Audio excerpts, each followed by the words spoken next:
বসিয়েছি তো সেম ভাবে আবার আমি মনোমন নেব, অ্যাক্রিলিকে একটুখানি বিট নেব। এই যে নিলাম, এটা অনেক বড় হয়ে গেল, তোমাকে বুঝে নিতে হবে বারবার। এই যে মিডিলে বসালাম, ঠিক আছে। কয়েক সেকেন্ড ছেড়ে দেবে, হালকা হালকা একটু মনোমন নেবে, মাঝখানটায় ডিপ ডিপ করবে।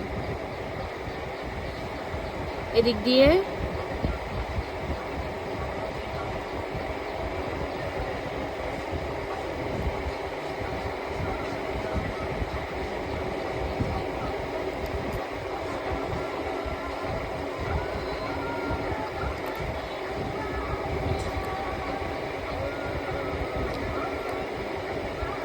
ঠিক আছে। এবার যখন তুমি আবার মিডিলটায় নেবে, এই যে একদম ছোট বিট নেবে, এই যে বসালে একটু কয়েক সেকেন্ড ছেড়ে দেবে,